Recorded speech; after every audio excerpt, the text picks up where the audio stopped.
These are gluteal exercises. Glutes are really, really important in providing stability for the leg and the knee and the hip. They get really worked hard when someone does an awful lot of sport. Weakness up here in the glutes are cause a lot of knee injuries in a lot of athletes, a lot of runners, a lot of cyclists. And they're really, really important to keep strong. They also get really worked really hard in pregnancy or as you get older with hip issues. So these three exercises are really good ones to strengthen the glutes. So the first is the clam. The clam is you're lying with your knees bent like this. Both knees should be stacked on top of each other and your ankles are together. Head goes down. If you're like this, the exercise actually feels easier. You don't really tend to work the area as well, so keep the head down for it.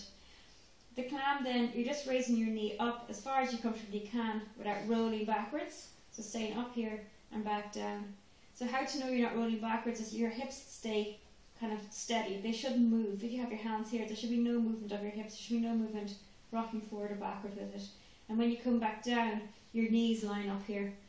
So with the clam, you just come up and down, nice and steady, doing up to kind of 3 sets of 10 repetitions of that. And you should kind of feel it around here if it's going to work. For some people, they could do clams all day and they won't feel anything from it. If that's the case with you, then that's fine. Just leave it. Don't bother doing it. The next exercise then is a side lying leg raise. So for this, it's the same position. We're just going to extend one leg out. What's really important though is that leg comes behind you. If you bring the leg in front here, you tend to work a different area and not the area back behind is where we want to work. So this is just slightly come up. So you're not coming up to here, that's too much, you're catching the back of that. So it's just up to here and back down. Again, keeping your hips really steady and use your core to keep everything tight. Your pelvic floor muscles, your transverse, suck them in like you're tightening your belt. And then bring the leg up and down. Just slowly. You don't have to go down to the ground, just that range is fine.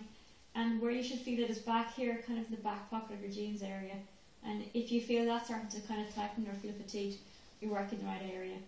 And the next variation then is just to add circles in. So if you add circles in this position here, keeping your leg a little bit behind you as you do them, you should get a nice burning in this area here, and that's for strengthening the gluteus medius as well, which is really important, particularly preventing injuries.